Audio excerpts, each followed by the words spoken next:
Welcome to This Restored Heart, the show dedicated to helping you heal, rebuild, and thrive after divorcing a narcissist.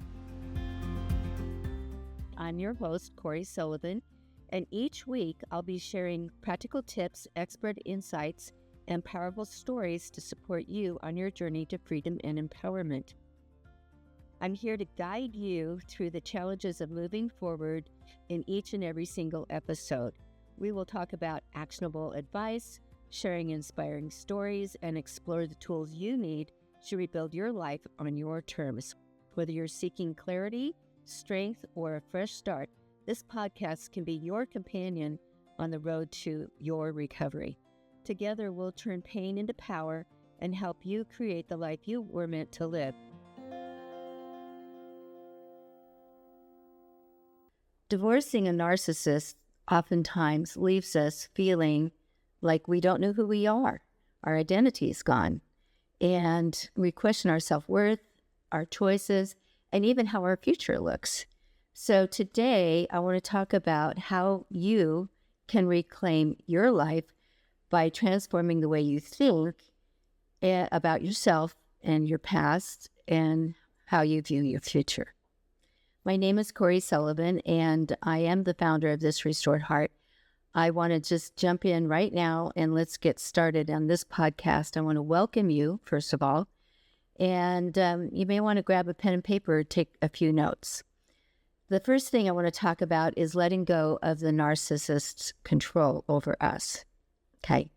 I want you to understand I've been there. I know exactly how you feel and how difficult it is to come out of the abuse and the emotional trauma that we go through when we've been manipulated by a narcissist and controlled by one.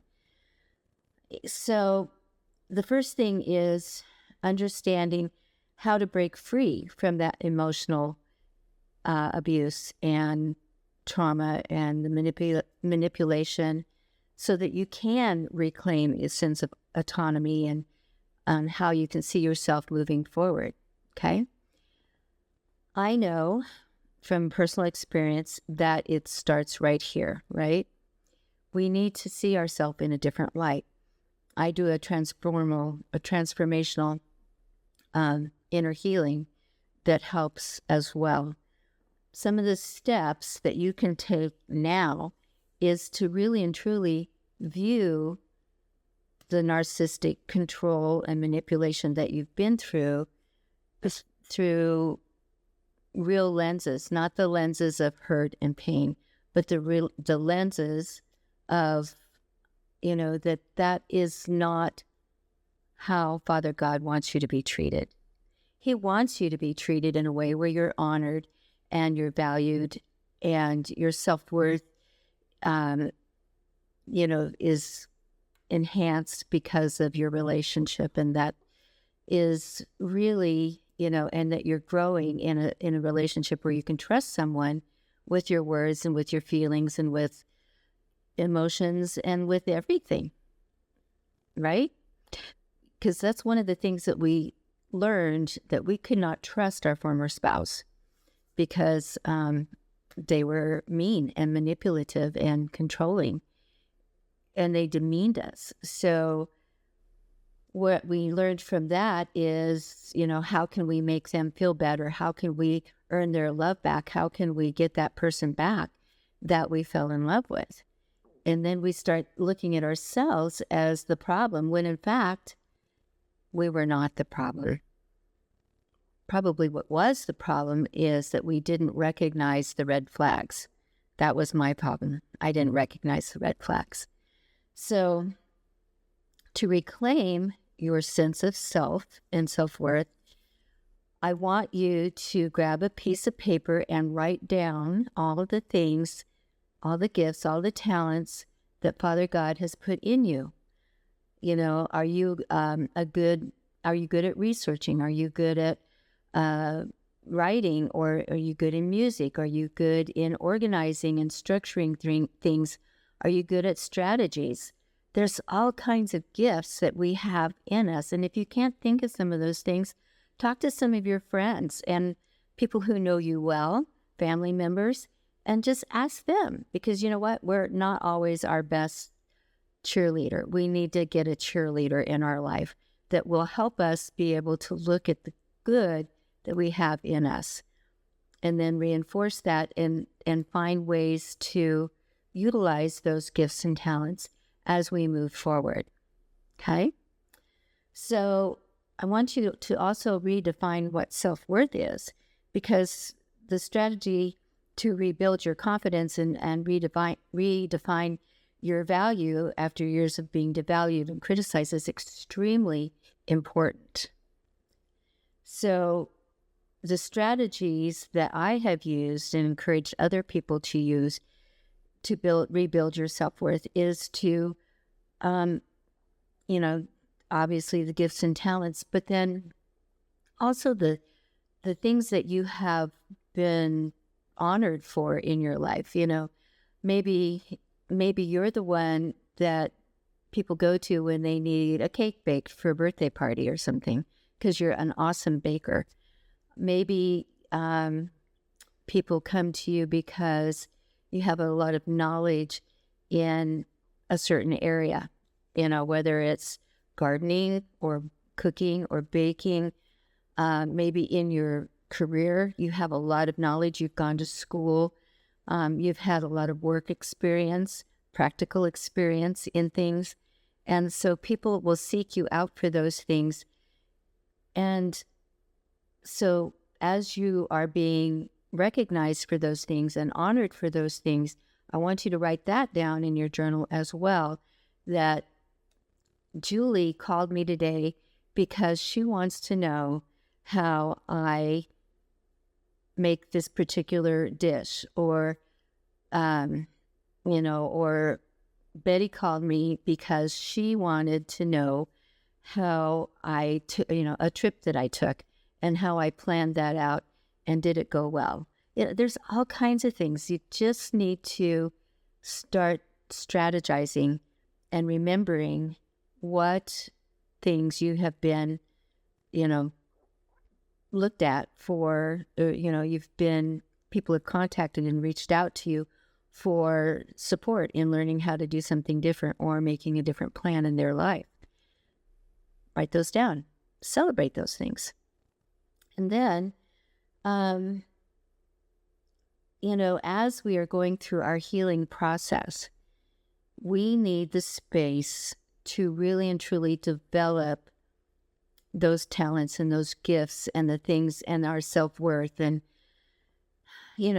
breathe, breathe, just breathe sometimes is necessary. So recognizing that and setting healthy boundaries for those things to be able to happen, have room in your life for those things to be able to happen, is really important, so that you're protecting your emotional space, basically, and you're regaining control of your interactions.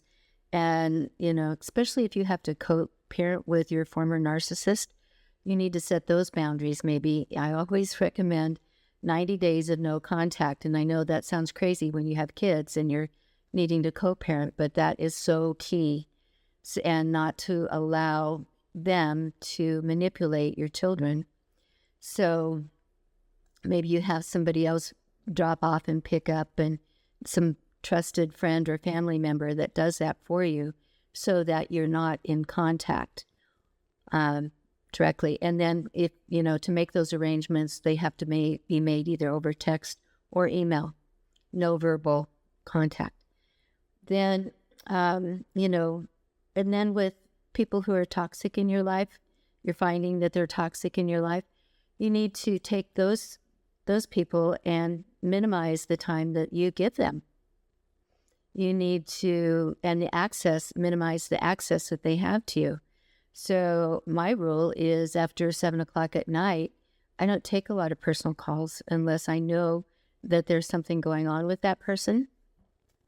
I don't take the call, because that's my time to regroup and kind of think about the things that happened during the day. Maybe I'm doing a little bit of work at night, but what I'm doing is I'm setting that boundary so that I'm not interrupted and I'm not feeling manipulated by anybody, and I'm able to focus on what I need to focus on. And I recommend that you find those times too. Maybe for you, what you're needing about a healthy boundary is to find a different way of communicating with somebody toxic that's at your work that you have to deal with, you know. So maybe you have to find some way of, just letting them know in a polite and kind way that you're focusing on what you need to do for your work. And if they have something, would they please just email you or, send it in the email, inner office email or something like that so that you can stay focused on what you're doing. There are all kinds of scenarios and I could go on and on, but, it's an important thing to set those boundaries. Boundaries give you space to think and act and breathe so that you're not coming from a place of hurriedness and reaction and frustration and all the other things that go along with that, right? Okay, so then also being very self-compassionate.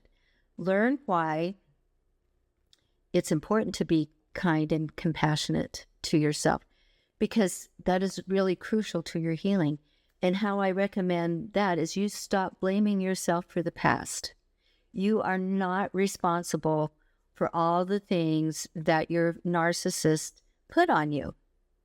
It's not your fault. It's them and their communication and their lack of ability to really be compassionate in a situation, or trying to control you with their words and their actions and gaslighting and cold shoulder and all of those things. Stop blaming yourself for that. And don't partner with guilt and shame either, because we all make mistakes and we are all, when we're being love bombed by somebody and we think that they're going to be the best thing that ever happened to us and we're going to spend our lives together, we're going to be so happy. And then reality sets in. Certainly reality sets in, to a certain extent anyway, that real life comes, into play. But when somebody's trying to manipulate you and control you so that they're, that they're number one, that they get all the glory, that they never do anything wrong, that they never take responsibility for anything, that is their stuff. You have no control over that. The only thing you have control over is how you are moving forward and taking care of yourself and letting that go. And putting that back where it belongs on them and never discussing it again, just letting it go. And then create a new vision for your life. How do you want your life to look in 6 months, in a year, in 5 years? Do you want to be working where you're working right now in the career that you're in? Or do you need to be taking some classes to move forward in a different career? Maybe you want to be moving into a different, maybe you want to move into a different apartment or a different house. Maybe you need to sell your home, move someplace else that maybe doesn't have all the memories.